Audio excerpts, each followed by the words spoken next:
This video is for current clients of the counseling department and will show you how to complete the new telehealth documentation that is required in order for us to provide you with telehealth services.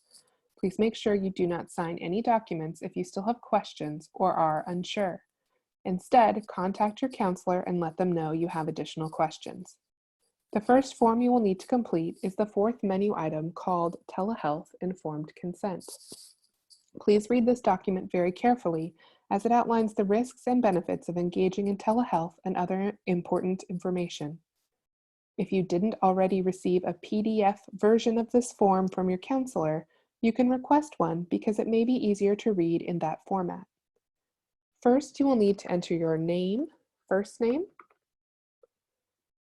last name, your date of birth, starting with the 2-digit month, 2-digit day, and 4-digit year, and, if possible, your student ID number.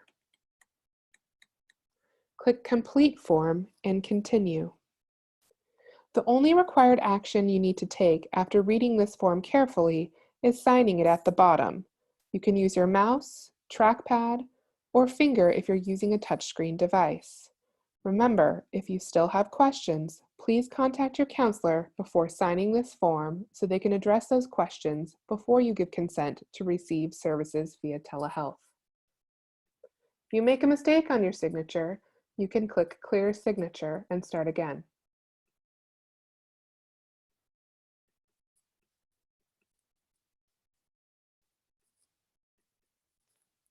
Click Complete Form and Continue. Click End Session to return to the main menu. The next form you will need to complete is the fifth menu item called Telehealth Emergency and Communication Plan. This form requires you to provide information needed in order to begin providing telehealth services, including information about where you will be during telehealth appointments, etc. Please read this form carefully. You may want to read the document in PDF format first and can request a PDF copy from your counselor if you haven't already received one, so it is easier to read. First, you will need to enter your first name, last name, date of birth with 2-digit month, 2-digit day, and 4-digit year, and your student ID number if possible. Click Complete Form and Continue. After reading the document, you will need to fill out some information. The first item is the name of your emergency contact person, or ECP. Please provide their first and last name. Next, you'll need to supply us with their full phone number.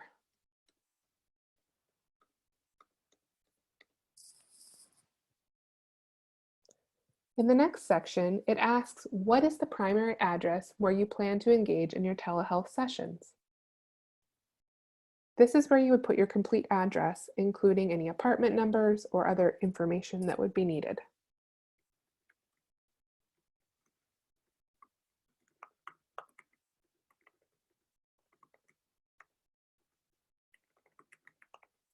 Please also put the city, state, and zip code.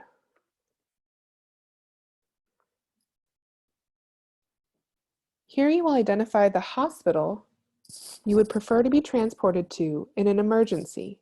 Please include the name of the hospital. For example, if you want to go to Providence, be sure to indicate which location name, such as Providence Willamette Falls Hospital or Kaiser Sunnyside Hospital.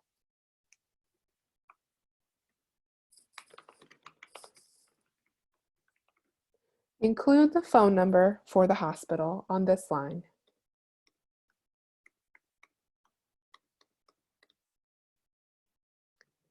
Please provide any additional information that you would like us to know in case of an emergency. For example, if you want us to not only call your emergency contact person, but also a parent or another person, please give that person's name and number here. Or if you have allergies or other information that would be important to know, you could list that here as well. For example, if I were allergic to a medication, I might say that here.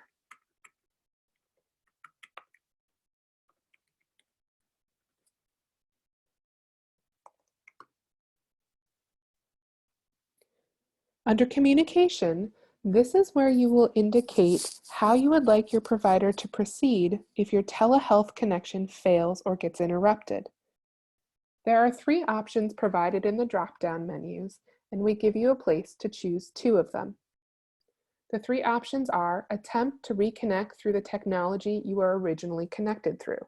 For example, your provider would call you back if you were talking on the phone, or if you were using a virtual telehealth platform, they would try to connect with you again through that method. The next option is call me back and complete the session via phone. That may require completing it at an alternate phone number, which you would also need to list if you were already talking via phone when you got interrupted. The third option is end the session and send a message via CCC email about rescheduling. In this case, I want my provider to first try to reconnect using whatever technology we were communicating through. And next, I want them to call me back at my phone number or alternate phone number. In this case, I might ask them to call me back at an alternate phone number that belongs to my roommate.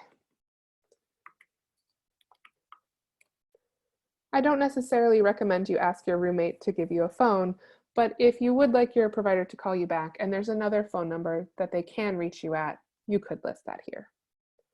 The final step is to indicate your consent by signing. Just like before, if you don't like your signature, you can clear it and start again. Click Complete Form and continue.